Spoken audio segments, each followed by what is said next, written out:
Becoming a knight begins early, but not that early, often at age 7. You leave home to serve as a page at a local lord's castle. This isn't an adventure, it's a grueling initiation into servitude. As a page, you are at the beck and call of everyone above you, which means spending long days assisting with household tasks, running errands, serving meals, and sometimes cleaning up after the animals. You learn discipline, obedience, and to serve without question, as any mistake can be met with swift punishment. Alongside these menial duties, you start basic combat training. Wooden swords may sound harmless, but bruises and injuries are common. You also need to learn skills like reading, writing, and sometimes Latin. As a page, education is not always guaranteed, as knights from wealthy families were more likely to receive formal education. If you come from higher status, you might have a tutor. Otherwise, you rely on scribes for written communication. Ultimately, knighthood is about serving and surviving, not studying. Life as a page is about discipline, service, and hard lessons. The work is exhausting and often thankless, but it sets the foundation for your next step, becoming a squire. By around age 14, you move from household chores to the physically exhausting training of a soldier. You're assigned to a knight, and your job is to serve him in every way possible. Riding a war horse isn't a relaxing stroll. These animals are massive and powerful. Controlling one in battle requires strength and skill.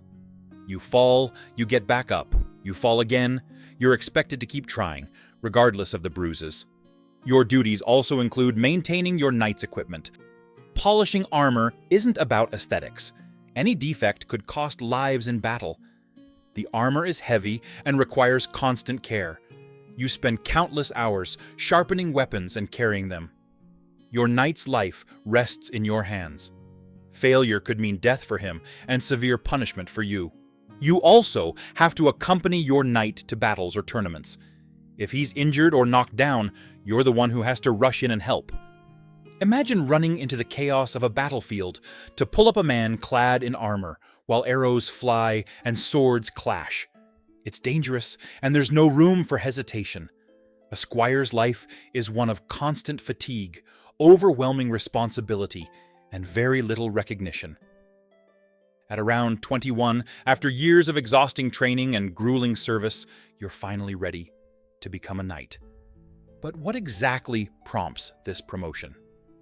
There are a few common catalysts for knighthood. Often, it's simply reaching the right age and being deemed ready by your superiors. Other times, a knight is made on the battlefield as a reward for extraordinary valor. Political reasons also play a part. Sometimes a noble knight or king knights young men out of favor or as a political maneuver, to gain loyalty or strengthen alliances. Special ceremonies like royal weddings or coronations were also opportunities for mass knighthood, where many squires might be knighted at once, giving the event extra prestige.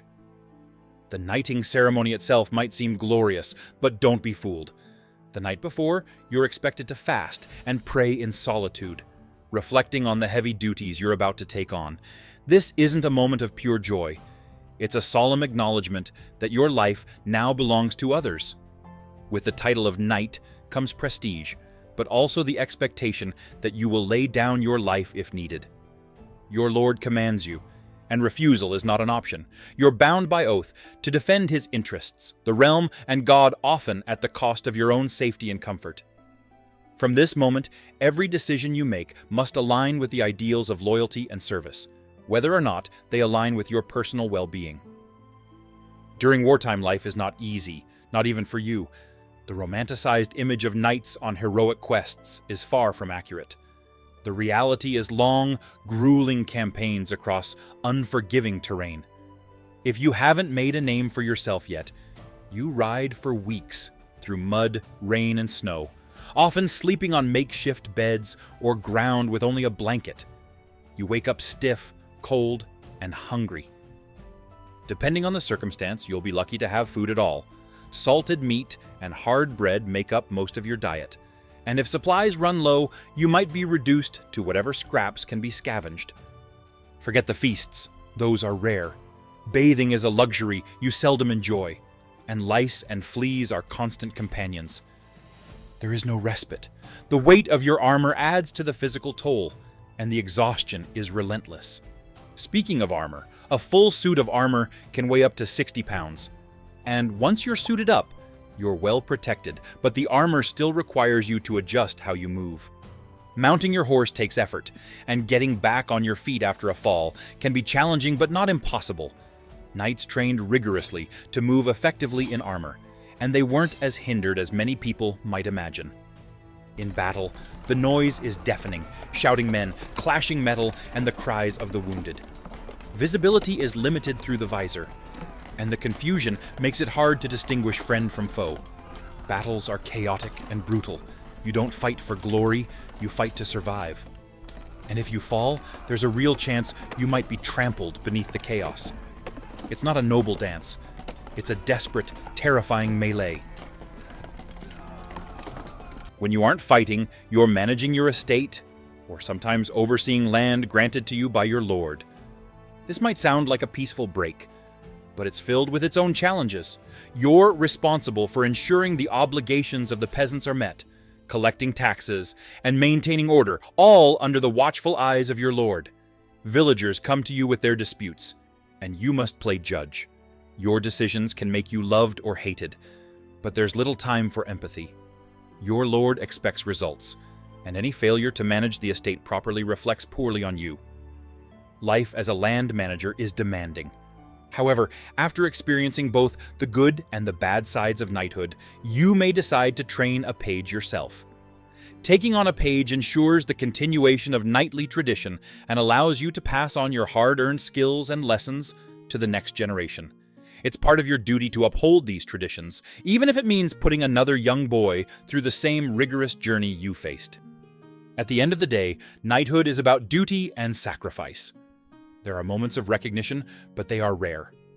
Exhaustion, danger, and a relentless sense of duty define your life.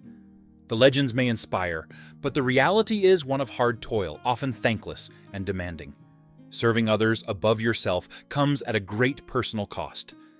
If you are lucky, you will go peacefully in your own bed, surrounded by your loved ones. But for many nights, this is how it ends.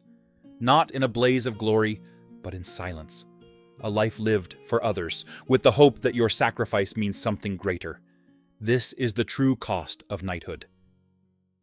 Hi, hope you enjoyed the video. If you'd like to see more, make sure to like, comment, and subscribe to the channel. If you made it to this point, comment "based knighthood," and remember that I greatly appreciate your support. See you again soon.